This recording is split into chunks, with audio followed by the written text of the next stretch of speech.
بسم اللہ الرحمن الرحیم رب یسر ولا تعسر وتمم بالخیر۔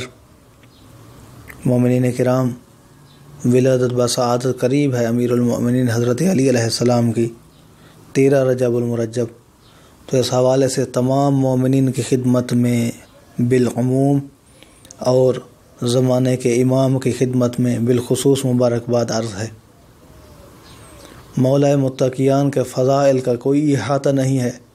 متواتر احادیث کے اندر موجود ہے کہ اس کائنات کے اگر مکمل درخت قلم ہو جاتے، مکمل سمندر سیاہی ہو جاتے، مکمل انسان لکھنے والے ہو جاتے، کائنات میں جتنا بھی اللہ کی تخلیق جنات ہیں وہ سارے سارے حساب کرنے والے ہو جاتے، تو وہ فرزند ابو طالب کے فضائل کا احاطہ نہیں کر سکتے ہیں۔ تو امیر المؤمنین کو اللہ نے وہ فضائل عطا کی ہیں کہ جن کا کوئی احاطہ نہیں ہے۔ اس حوالے سے فارسی زبان کا ایک شعر ہے جو تبرکاً پیش کرنا چاہتا ہوں۔ شاعر کہتا ہے، انتہائی خوبصورت تخیل پیش کیا ہے شاعر نے، کہتا ہے کہ کتاب فضل تورا آب بحر کاف نیست، کہ تر کنم سر انگشترا و صف حراب شمارم۔ کہتا ہے کہ اگر امیر المؤمنین حضرت علی علیہ السلام کے فضائل پر ایک مکمل کتاب لکھ دی جائے، اور اس کتاب کے لیے سمندروں کا پانی ہو، سمندروں کا پانی کتاب کے لکھنے کے لیے نہیں، کتاب مکمل لکھ دی گئی ہے، اور شاعر کہتا ہے کہ میں بیٹھا ہوں سمندر کے کنارے پر، کتاب کے اوراق کیونکہ ہیں خشک، ان کو پلٹانے کے لیے مجھے اپنی انگلی کو تار کرنے کی ضرورت ہے، اور میں اپنی اس انگلی کو سمندر کے پانی کے ساتھ تار کرتا ہوں، کتاب کے ایک ورق کو پلٹاتا ہوں، پھر اپنی انگلی کو تار کرتا ہوں، پھر کتاب کا دوسرا ورق پلٹاتا ہوں، پھر انگلی کو تار کرتا ہوں، تیسرا ورق پلٹاتا ہوں۔ کہتا ہے اس طرح سے اگر میں سمندر کے پانی کو کتاب کے اوراق کے پلٹانے کے لیے، اپنی انگشت کو تار کرنے کے لیے استعمال کرتا رہوں تو کائنات کے سمندروں کا پانی تو ختم ہو سکتا ہے، لیکن علی علیہ السلام کے فضائل پر لکھی کتاب ختم نہیں ہو سکتی ہے۔ کتابی فضل تورا، تیری فضیلتوں کی کتاب کے لیے آب بحر کافی نیست، سمندروں کا پانی کافی نہیں ہے۔ سمندروں کا پانی فضیلت پر لکھی کتاب کے لکھنے کے لیے نہیں، کہا کہ ترکنم سر انگشترا و صف حرابی شمارم، کہ اپنی انگشت کو تھوڑا سا میں تار کرنا چاہتا ہوں تاکہ امیر المؤمنین کے فضائل پر لکھی کتاب کے اوراق کو پلٹا سکوں۔ یہ تو ہو گئی امیر المؤمنین حضرت علی علیہ السلام کے فضیلت کے حوالے سے۔ مولا علی علیہ السلام کے فرمودات میں سے ایک فرمان جو امیر المؤمنین حضرت علی علیہ السلام کا علم کے متعلق ہے، امیر المؤمنین فرماتے ہیں، العلم افضل من المال بسبعۃ، فرماتے ہیں کہ مال ہے اور ایک طرف سے علم ہے، اگر ان دونوں کے درمیان تقابل کیا جائے تو علم مال سے افضل ہے، برتر ہے 7 وجوہ سے۔ الاول انہ میراث الانبیاء، نمبر 1 تو فرماتے ہیں کہ انبیاء کی میراث ہے علم۔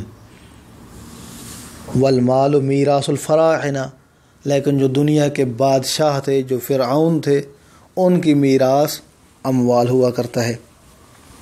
دوسری جہت کے جس کے ذریعے سے علم افضل ہے، فرمایا العلم لا ينقص بالنفقہ والمال ينقص بها، علم کو جتنا خرچ کریں وہ بڑھتا جاتا ہے، علم خرچ کرنے سے کم نہیں ہوتا، مال خرچ کرنے سے کم ہوتا ہے۔ تیسری چیز، مال کے لیے نگہبان کی ضرورت ہے، علم کے لیے کسی نگہبان کی ضرورت نہیں ہے، بلکہ علم اپنے صاحب کی حفاظت خود کرتا ہے۔ یحتاج المال الی الحافظ والعلم یحفظ صاحبہ، مال کے لیے تمہیں حفاظت کرنے کی ضرورت ہوتی ہے، لیکن علم تمہاری حفاظت کرتا ہے۔ چوتھی چیز فرماتے ہیں کہ العلم یدخل فی الکفن ویبقی المال، فرماتے ہیں کہ علم کی خصوصیت یہ ہے کہ علم کفن کے اندر بھی چلا جاتا ہے، لیکن مال کفن کے اندر نہیں جا سکتا۔ پانچویں چیز یہ ہے کہ المال یحصل للمؤمن والکافر والعلم لا یحصل الا للمؤمن، مال مومن بھی حاصل کر سکتا ہے، کافر بھی کما سکتا ہے، لیکن علم فرماتے ہیں کہ فقط اور فقط مومن کو نصیب ہوتا ہے، جو علم حقیقی ہے۔ چھٹی چیز، جمیع الناس یحتاجون الی العالم فی امر دینہم ولا یحتاجون الی صاحب المال۔